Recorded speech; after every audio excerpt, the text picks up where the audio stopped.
প্রিয় ছাত্রছাত্রীরা, এবার আমরা যে কৃত্রিম অঙ্গজ নিয়ে আলোচনা করব সেটা হচ্ছে জোড় কলম বা গ্রাফটিং। এটা খুবই একটা ইন্টারেস্টিং ব্যাপার। ধরো এই একটা গাছ যেটা টবে লাগানো আছে, এরকম একটা গাছ। এই গাছটা খুব একটা উন্নত মানের নয়। আমি এই গাছে কোনো একটা উন্নত মানের গাছের ডালকে এনে লাগাবো। তাহলে যে গাছটা টবে লাগানো আছে, অর্থাৎ যার নিচের দিকে শেকড় অংশটা আছে, সেইটাকে আমরা কি বলবো? সেটাকে আমরা বলবো স্টক। তাহলে এই গাছটা, মূল গাছটা হচ্ছে স্টক। আর এই স্টকের গায়ে যে ডালটা এনে আমরা লাগাবো, এটা ধরো একটা উন্নত গাছের ডাল, এই ডালটা এনে আমরা স্টকের গায়ে লাগাবো। তাহলে এই ডালটাকে আমরা কি বলবো? এই ডালটাকে বলবো শিয়ন। তাহলে বুঝতে পারছো, স্টক অনুন্নত একটা গাছ যেটা মাটিতে লাগানো আছে বা টবে লাগানো আছে, তার সঙ্গে আমরা একটা উন্নত গাছের শাখাকে এর সঙ্গে জুড়ে দেব। তাহলে যেটা মাটিতে লাগানো আছে শেকড়যুক্ত অংশ, সেটা হচ্ছে স্টক, আর যে উন্নত অংশের ডালটা আমরা জুড়ে দিচ্ছি সেটাকে বলবো শিয়ন। এই ডাল জুড়ে দেওয়া তাদের ক্ষেত্রেই হবে যে সমস্ত উদ্ভিদের ক্যাম্বিয়াম আছে, ভাজক কলা, গৌণ ভাজক কলা তোমরা জানো, ক্যাম্বিয়াম। তো সেই ক্যাম্বিয়াম যাদের আছে তাদেরই শুধুমাত্র এইটা আমরা দেখতে পাবো। আর যাদের ক্ষেত্রে ক্যাম্বিয়াম নেই, ক্যাম্বিয়ামবিহীন যে সমস্ত উদ্ভিদ, বিশেষ করে একবীজপত্রী যে সমস্ত উদ্ভিদ, তাদের ক্ষেত্রে কিন্তু এই জাতীয় গ্রাফটিং আমরা করতে পারবো না। তাহলে এই গ্রাফটিংয়ের ক্ষেত্রে দুটো ডালকে যে জুড়ে দেবে, এই জুড়ে দেবে কে না ক্যাম্বিয়াম। ক্যাম্বিয়ামের সক্রিয়তায় কোষটা বিভাজিত হবে এবং ডালগুলো জুড়ে যাবে। তাহলে ক্যাম্বিয়ামবিহীন যে সমস্ত গাছ, তাতে কিন্তু এই ধরনের কলম আমরা করতে পারবো না। তাহলে এখানে বুঝতে পারছো শিয়ন এবং স্টক কাকে বলে। এরপরে আমরা যেটা পড়ব সেটা হচ্ছে এই জোড় কলম কত ধরনের হতে পারে। এই জোড় কলমকে মূলত আমরা দুটো ভাগে ভাগ করি। এক নম্বর শিয়ন গ্রাফটিং, আর দু নম্বর বাড গ্রাফটিং। বাড গ্রাফটিংয়ের ক্ষেত্রে একটা কুঁড়িকে এনে জুড়ে দেওয়া হয়। কুঁড়ি মানে মুকুল, কাক্ষিক মুকুল, অগ্রমুকুল, এরকম কোনো মুকুলকে জুড়ে দেওয়া হবে উদ্ভিদের। আর শিয়ন গ্রাফটিংয়ের ক্ষেত্রে একটা শাখাকেই জুড়ে দেওয়া হবে। তাহলে এই দুটো হচ্ছে প্রধান জোড় কলমের পদ্ধতি। সব প্রথমে আমরা যেটা পড়ব সেটা হচ্ছে শিয়ন গ্রাফটিং। আমরা এই শিয়ন গ্রাফটিং বিভিন্ন প্রকার পেয়ে থাকি। যেমন হচ্ছে প্রথমটা দেখো, wedge grafting, crown grafting, tongue grafting, approach grafting এবং সাইড গ্রাফটিং। তাহলে শিয়ন গ্রাফটিং কী কী ভাবে হতে পারে আমরা একটু দেখে নিই। সব প্রথম ওয়েজ গ্রাফটিং। ধরো এই একটা স্টক, স্টকের ডগাটাকে ভি আকৃতির করে কেটে নাও। এটা টবে লাগানো আছে কোনো গাছ, তাহলে আমরা এই কাণ্ডটাকে ভি আকৃতির কেটে নিয়েছি। এবার যে শিয়নটা আমরা নিয়ে আসছি, যে শাখাটাকে আমরা লাগাবো, সেই শাখার একদম গোড়াটায়, কিন্তু শাখাটা, এই গোড়াটাকেও আমরা উল্টো ভি আকৃতির কেটে নিলাম। এইবার এই দুটোকে একসঙ্গে জুড়ে দাও। তাহলে কি হলো? তাহলে এইটা এরকম কাটা আছে, আমরা ওইটাকেও এইভাবে ওই ভি অংশটাকে এর মধ্যে জুড়ে দিলাম। তারপর এই অংশটাকে তুমি হয় সেলোটেপ বা মাইক্রোপোর বা পলিথিন দিয়ে এটাকে মুড়ে দাও বা ভালো করে বেঁধে দাও। কিছুদিন পর দেখা যাবে এই যে দুটো অংশ যেটা পরস্পরের কাছাকাছি এসেছিল, ক্যাম্বিয়ামের সক্রিয়তায় এখানে নতুন টিস্যু গ্রো করবে এবং এটা পরস্পরের সঙ্গে জুড়ে যাবে এবং এখান থেকে শাখা প্রশাখাযুক্ত নতুন একটা উদ্ভিদের সৃষ্টি হবে। তাহলে এই যে পদ্ধতি, এই পদ্ধতিটাকে আমরা কি বলছি? Wedge grafting. এরপর চলে এসো ক্রাউন গ্রাফটিং। এই ক্রাউন গ্রাফটিং এর ক্ষেত্রে কি করা হয় না, ধরো একটা স্টকের আমরা উপরের অংশটাকে কেটে নিয়েছি, এটা টবে লাগানো আছে, এই অংশটা বেশ মোটা অংশ। এবার আমরা কি করব, এই অংশে অনেকগুলো ছোট ছোট ছোট ছোট সরু সরু সরু সরু খাঁজ সৃষ্টি করব। এই খাঁজগুলোতে অনেকগুলো আলাদা আলাদা সিয়নের প্রান্ত ওই একইভাবে আমরা এটা উল্টোভাবে খাঁজটা করেছি। এখানে এখানে যেরকম আকৃতি করব এখানে তার উল্টো আকৃতি, এইগুলোকে সব এখানে লাগিয়ে দেব। তাহলে বুঝতেই পারছো যে একটা গাছের মাথাতেই আমরা অনেকগুলো ছোট ছোট সিয়নকে জুড়ে দিলাম। কিছুদিন পর দেখা যাবে এই সিয়নগুলো সব এখানে জুড়ে গেছে। তাহলে অনেকগুলো শাখা, অনেকগুলো ডাল যেহেতু লাগিয়েছিলাম, তাহলে অনেকগুলো ডালযুক্ত একটা নতুন উদ্ভিদের সৃষ্টি হয়।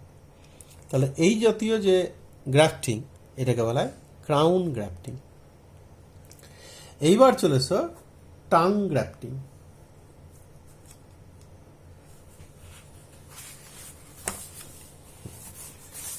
টাং গ্রাফটিং দেখো, এই ধরো স্টক, এটা স্টক টবে লাগানো আছে। তাহলে এখানে জীবের আকৃতি করে এইটাকে কেটে নেওয়া হয়। তাহলে আমরা দেখো জীবের আকৃতি করে ছোট ছোট খাঁজ সৃষ্টি করেছি, এবং এখানে যেরকম খাঁজ সৃষ্টি করেছি আমরা একইভাবে যে সিয়নটা আমরা লাগাবো সেখানেও কিন্তু একইভাবে খাঁজ সৃষ্টি করতে হবে। তাহলে দেখো এই দুটো খাঁজকে যদি আমরা পরস্পর লাগিয়ে দিই তাহলে খাঁজে খাঁজে মিলে যাবে। তাহলে বুঝতেই পারছো, তাহলে এইটাকে আমরা এর সঙ্গে জুড়ে দিলাম। তাহলে এই খাঁজ এসে কিন্তু এই খাঁজ এখানে চলে আসবে, এটা এখানে চলে যাবে, এটা এইখানে চলে আসবে। তাহলে এই খাঁজে খাঁজে কিন্তু মিলে যাবে। তাহলে এইভাবে আমরা এই খাঁজে এটাকে বসিয়ে দেবো। তাহলে এখানে দেখো এই খাঁজটা সৃষ্টি করা হচ্ছে একাধিক খাঁজ, যেটা জীবের আকৃতি বিশিষ্ট, যার জন্য এই জাতীয় গ্রাফটিংকে আমরা কি বলবো? Tongue grafting. আমরা ওয়েগ যে গ্রাফটিং ছিল, ওয়েজ গ্রাফটিং এর ক্ষেত্রে কিন্তু এক খাঁজ সৃষ্টি করেছিলাম, সেই খাঁজটা হচ্ছে একটাই ভি আকৃতির খাঁজ। আর এখানে যে আমরা খাঁজ সৃষ্টি করলাম সেই খাঁজটা তোমরা দেখো যে এখানে অনেকগুলো খাঁজ সৃষ্টি করেছি, এবং এগুলো ছোট ছোট ছোট ছোট জীবের আকৃতির খাঁজ, যার জন্য এটাকে আমরা বলছি টাং গ্রাফটিং। এরপর চলে এসো, টাং গ্রাফটিং হয়ে গেলে এবার চলে এসো অ্যাপ্রোচ গ্রাফটিং। এই গ্রাফটিংটা একটু কষ্টদায়ক। ধরো একটা আম গাছের আমরা অ্যাপ্রোচ গ্রাফটিং করতে চাই, এবং এটা করাও হয়, আম গাছের ক্ষেত্রে খুবই করা হয়। তাহলে কি করতে হবে? প্রথমে একটা টবে একটা আমের আঁটি পুঁতে দিতে হবে। তাহলে আঁটি থেকে কি হবে? এখান থেকে একটা গাছ বেরোবে, এই আঁটিটা থেকে এখান থেকে একটা গাছ বেরোবে। তাহলে আঁটি থেকে যে গাছটা বেরোবে সেটা খুবই নিম্নমানের হয়। এই গাছটা আমরা স্টক হিসেবে এখানে কাজে লাগাবো। এই গাছটা যখন আঙুলের মতো মোটা হবে, বুঝতেই পারছো, সেই সময় এই গাছটাকে টব সমেত একটা ভালো আমের গাছের কাছে নিয়ে যেতে হবে। ধরো বাগানে একটা বড় গাছ আছে, সুন্দর গাছ, যেটায় খুব ভালো আম ধরে। তাহলে তুমি এর একটা শাখাকে এর সঙ্গে জুড়ে দেবে। তাহলে এটা কি হিসেবে কাজ করছে? এটা সিয়ন, এটা ভালো আমের গাছ। আর এই যে নিয়ে গেছো তুমি আঁটি থেকে আম, এটা কি হিসেবে কাজ করছে? স্টক হিসেবে কাজ করছে। এবার তুমি এক কাজ করো, এই টব সমেত গাছটাকে এই শাখার পাশে কোনো ডালের সঙ্গে এটাকে বেঁধে ঝুলিয়ে দাও। ঝুলিয়ে দিলে এবার দেখো সিয়ন এবং স্টক কাছাকাছি চলে এলো। এইবার এই সিয়ন যেটা আর স্টক যেটা, তার ডাল দুটোকে পাশাপাশি নিয়ে আসতে হবে। এবার এই সিয়নের একটা পাশ, তার যে ছাল, সেটাকে ছাড়িয়ে ফেলতে হবে। তেমনি স্টকেরও এই পাশটার ছালটা ছাড়িয়ে ফেলতে হবে। এবার এই দুটোকে পাশাপাশি নিয়ে এসো, পাশাপাশি নিয়ে এসে এটাকে এই ছাল ছাড়ানো অংশ দুটো পাশাপাশি এনে এটাকে ধরে শক্ত করে এটাকে বেঁধে দিতে হবে। তাহলে খুব শক্ত করে সুতো দিয়ে এটাকে বেঁধে দাও, উপরে পলিথিন জড়িয়ে দাও। তাহলে এইখানেই কিন্তু একটা শাখা থেকে গেল। এটা এই শাখাটা হচ্ছে সিয়নের শাখা, আর এদিকে যে শাখাটা থাকলো সেটা হচ্ছে স্টকের শাখা। দুটোরই অগ্রভাগ থেকে যাবে। এবার যেহেতু এটাকে গাছে ঝুলিয়ে দিয়েছো, তাহলে টবে নিয়মিত তোমাকে জল দিতে হবে, নাহলে এই টবের গাছটা যদি শুকিয়ে যায় তাহলে কিন্তু এই কলম তোমার হবে না। কিছুদিন পর দেখা যাবে যে এখান থেকে নতুন চামড়া বেরিয়ে, নতুন টিস্যু, নতুন এখান থেকে নতুন কোষ, নতুন কলা সৃষ্টি হয়েছে, এবং যার ফলে কী হবে না, এই কাটা অংশ দুটো পরস্পরের সঙ্গে আস্তে আস্তে জুড়ে যাবে। তাহলে দুদিক থেকে দেখবে নতুন চামড়া সৃষ্টি হয়েছে এবং এটা ঢেকে গেছে। যখন এটা ঢেকে যাবে তখন এই সিয়নের এই শাখার গোড়ার দিকের অংশ, মানে যেখানে তুমি এই দুটোকে জোড়া লাগিয়েছো তার গোড়ার দিকের অংশটা কেটে নাও। কেটে নিয়ে টব সমেত এই গাছটাকে তুমি নিয়ে চলে এসো।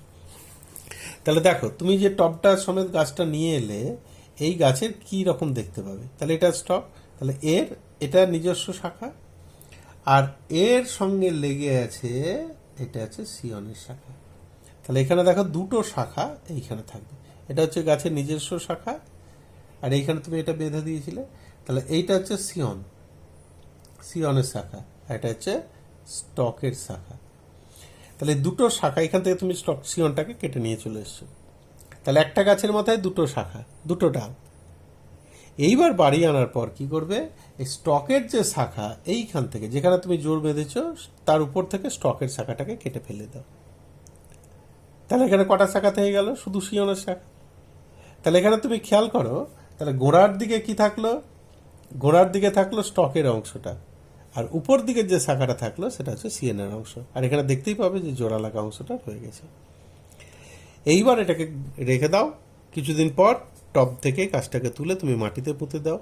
এই অংশটা খুব দুর্বল প্রকৃতির হয়, কোনো রকমের যদি এই অংশটা ছেড়ে যায় তাহলে কিন্তু এই সমস্ত পরিশ্রমটা ব্যর্থ হবে। সেই জন্য এটাকে যখন মাটিতে লাগানো হয় তখন পাশে একটা শক্ত খুঁটি দিয়ে এটাকে বেঁধে রাখা হয়, আমরা বলি ধ্বজা। কিছুদিন থাকার পর যখন গাছটা আস্তে আস্তে বড় হবে তখন এই জয়েন্টটা, জোড়া লাগা অংশটা আস্তে আস্তে মিলিয়ে যাবে। দেখবে যে এই জোড়া লাগা অংশটা বুঝতে পারা যাচ্ছে না। এবার আস্তে আস্তে সিয়ন অংশটা বড় হবে, এবং এই সিয়ন অংশটা যেহেতু একটা পরিণত গাছের ডাল এবং উন্নত গাছের ডাল, সেহেতু এটা খুব সহজেই, খুব অল্প সময়ের মধ্যে এখানে মুকুল আসবে, এবং এখান থেকে তোমার যে সুন্দর আম তুমি পেতে চাইছো সেই আমটা তুমি পাবে। তাহলে আমটা কেমন হবে বলো তো? যে গাছের তুমি ডালটা নির্বাচন করেছো সেই গাছের যেমন আম, তোমার এখানেও কিন্তু সেই গাছের সেই মতোই আম তুমি পাবে। তাহলে এই যে পদ্ধতি, এই পদ্ধতিটাকে আমরা কি পদ্ধতি বলছি? Approach grafting. তাহলে বুঝতেই পারছো যে অ্যাপ্রোচ মানে একটা আর একটা দিকে অ্যাপ্রোচ করে নিয়ে গিয়ে আমরা গ্রাফটিংটা করেছি, দুটোকে কাছাকাছি নিয়ে এসে গ্রাফটিংটা করেছি, যার জন্য এই গ্রাফটিংটাকে আমরা বলছি অ্যাপ্রোচ গ্রাফটিং। তাহলে আমরা কি কি পড়লাম? Wedge grafting, crown grafting, tongue grafting, approach grafting. এরপরে যেটা আমরা পড়বো সেটা হচ্ছে সাইড গ্রাফটিং। এই একই জাতীয় পদ্ধতি, সবই একই। এখানেও একটা স্টক থাকবে, এই স্টকের পাশে একটা খাঁজ সৃষ্টি করা হবে এবং সেই খাঁজে একটা সিয়নকে জুড়ে দেওয়া হবে। তাহলে যেহেতু পাশের খাঁজে সিয়নটাকে জুড়ছি তার জন্য এই গ্রাফটিংটার নাম দিচ্ছি আমরা সাইড গ্রাফটিং। তাহলে এটাও একটা পদ্ধতি। তাহলে এখান থেকে যে শাখাটা আমরা জুড়ে দিলাম সিয়নটা, তাহলে সেখান থেকে যে ডালটা বেরোবে, সেখান থেকে যে গাছটা হবে, সেই গাছটাই কিন্তু উন্নত জাতের তুমি ফল ফুল পাবে। তাহলে এটা একটা পদ্ধতি। তাহলে এই হচ্ছে বিভিন্ন ধরনের গ্রাফটিং। কি গ্রাফটিং? সিয়ন গ্রাফটিং। তাহলে এখানে আমরা সিয়নকে স্টকের সঙ্গে জুড়ে দিলাম।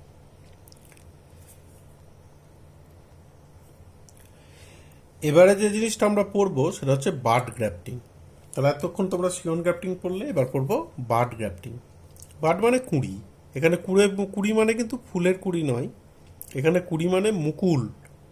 সেটা অগ্রমুকুল হতে পারে, সেটা কাক্ষিক মুকুল হতে পারে।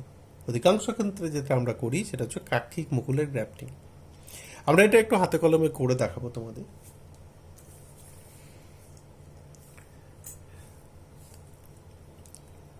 এই একটা দেখো জবা গাছের ডাল। এই জবা গাছে তোমরা একটা জিনিস খেয়াল করে দেখবে, এই পাতাটাকে একটু টেনে দেখবে, এই প্রত্যেকটা পাতার গোড়ায় তোমরা একটু খেয়াল করে দেখো, প্রত্যেকটা পাতার গোড়ায় কিন্তু একটা করে কুঁড়ি আছে, একটা উঁচু মতো অংশ থাকবে। এটাই হচ্ছে তার কাক্ষিক মুকুল। তাহলে এই কাক্ষিক মুকুলটা আমরা গ্রাফটিং করব। তাহলে ধরো এই যে ডালটা আমরা নিয়েছি এটা একটা উন্নত মানের গোলাপ গাছ। এই গোলাপের একটা মুকুলকে কেটে নিয়ে আমরা একটা অন্য গাছে, যেটা অনুন্নত গাছ, সেই গাছে আমরা গ্রাফটিং করব। তাহলে সব প্রথমে এখান থেকে আমরা এই বাডটাকে সংগ্রহ করব। কিভাবে সংগ্রহ করছি একটু দেখো। এই বাডের একটু উপর থেকে এটাকে হালকাভাবে এটাকে বাড সমেত এটাকে নিচে দিকে কেটে নিলাম। এবার দেখো এই নিচের অংশটাকে আমরা এই দেখো, তাহলে দেখো এখানে কিন্তু আমরা গাছ থেকে বাডটাকে আলাদা করেছি। তাহলে এইভাবে দেখো পাতলা করে কেটে নিয়েছি, আর এর ভিতর দিকে রয়েছে সেই কুড়িটা। ঠিক আছে, তাহলে এইভাবে আমরা গাছ থেকে কিন্তু কুড়িটাকে পৃথক করে নিলাম। পৃথক করে নেওয়ার পর এই কুড়িটাকে, এই সমস্ত অংশযুক্ত কুড়িটাকে আমরা একটা অন্য গাছে গ্রাফটিং করব। তাহলে এটা আমরা রেখে দিচ্ছি। এবার দেখো এই ধরো একটা অন্য গাছ, যে গাছে আমরা এটাকে গ্রাফটিং করব। তোমরা একটু খেয়াল করে দেখো, এই গাছেও কিন্তু একইভাবে দেখো পাতার গোড়ায় কুড়ি আছে। এখানে একটা পাতা ছিল, পাতার গোড়ায় কুড়ি। আমরা কিন্তু এই অংশটাকে কেটে নিয়েছি। এবার কি করব, ওইখানে যেমনভাবে কেটেছিলাম এটাকেও তেমনভাবেই কেটে নিয়ে একই জাতীয় একটা খাঁজ আমরা এখানে সৃষ্টি করব। তাহলে এটাকেও কিন্তু দেখো একইভাবে আমরা কেটে নিলাম। তাহলে এখান থেকে একইভাবেই আমরা এর কুড়িটাকে পৃথক করে নিলাম। এইবার এই যে অংশটা আমরা আগে থেকে বাডটাকে কেটে নিয়েছি, কুড়িটাকে কেটে নিয়েছি, এইটাকে এইখানে আমরা সেট করে দেব। তাহলে দেখো ওখানে যেমনভাবে কেটেছিলাম এটাকে সেমনিভাবে কাটলাম। তার ফলে কি হলো, এটা পরস্পরের সঙ্গে দেখো একই সুন্দরভাবে লেগে গেল।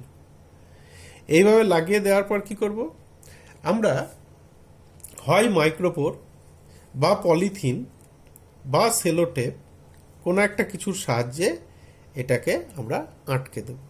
তাহলে আমরা একটু মাইক্রোপোর ছাড়িয়ে নিই। মাইক্রোপোর নিয়ে আমরা এটাকে ওর সঙ্গে আটকে দেব। ঠিক আছে, তাহলে আমরা একটু মাইক্রোপোর নিয়ে নিলাম। মাইক্রোপোর নিয়ে এটাকে আমরা আটকে দিচ্ছি।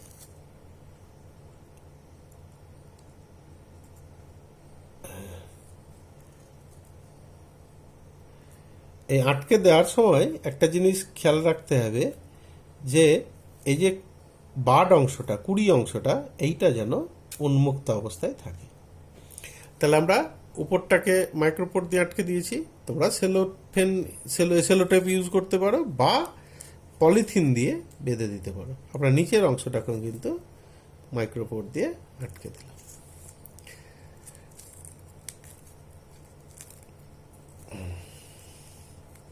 এই দেখো, তাহলে দুটো অংশকেই কিন্তু আমরা মাইক্রোপোর দিয়ে সুন্দর করে আটকে দিয়েছি। তাহলে এইভাবে এখানে দেখো বাড অংশটা কিন্তু দেখা যাচ্ছে, এই যে কুড়িটা কিন্তু ওপেন রয়েছে। তাহলে এইভাবে যদি তুমি কিছু রেখে দাও তাহলে দেখবে এই দুটো অংশ ক্যাম্বিয়ামের সক্রিয়তায় জোড়া লেগে গেছে, এবং এইখানে যে বাডটা আছে এই বাডটা আস্তে আস্তে আস্তে আস্তে এখান থেকে একটা নতুন শাখার সৃষ্টি হবে, এবং এইখানে যে ফুলটা হবে সেই ফুলটা কিন্তু, এটা বাডটা যেহেতু কুড়িটা যেহেতু উন্নত গাছ থেকে নিয়েছি, তাহলে এখানে যে ফুলটা সৃষ্টি হবে সেটা কিন্তু একটা উন্নত মানের ফুল। তাহলে এইভাবে আমরা একটা বাডকে, একটা কুড়িকে আর একটা গাছে আমরা গ্রাফটিং করতে পারি। তাহলে সেই জন্য এই গ্রাফটিংটার নাম কি গ্রাফটিং, এটাকে আমরা বলছি বাড গ্রাফটিং। তা এটা আরও অন্যভাবেও করা যেতে পারে। এখানে আমরা সরাসরি কেটে নিয়েছিলাম, এই না কেটে এইখানে দেখো, এখানে যদি আমরা একটা ভি আকৃতির খাঁজ সৃষ্টি করি, একটা টি এর মতো কেটে, এখানে আমরা যদি টি এর মতো একটা কাটি, তাহলে দেখো এখানে উপরে কাটলাম আর নিচে কাটলাম, তাহলে এখানে কিন্তু একটা টি আকৃতির খাঁজ সৃষ্টি হয়ে গেল। তাহলে এই যে খাঁজ সৃষ্টি হলো, এই খাঁজের মধ্যে যদি আমরা বাডটাকে ভরে দিই, তাহলে টি আকৃতির খাঁজ সৃষ্টি করে তার মধ্যে, এইভাবে খাঁজ সৃষ্টি করে তার মধ্যে যদি আমরা বাডটাকে, এখানে দেখো একটা টি আকৃতির খাঁজ সৃষ্টি হয়েছে, দেখতে পাচ্ছ তোমরা সবাই, দেখো এটা কিন্তু একটা টি আকৃতির খাঁজ সৃষ্টি হয়েছে। তাহলে টি আকৃতির খাঁজের মধ্যে যদি আমরা বাডটাকে ভরে দিই, তারপর এটাকে জোড়া লাগিয়ে একে যদি আমরা বেঁধে দিই, তাহলে কিন্তু এটা পরস্পরের সঙ্গে জুড়ে যাবে। তাহলে এই পদ্ধতিতে উন্নত মানের গোলাপের গ্রাফটিং করা হয়ে থাকে। ঠিক আছে।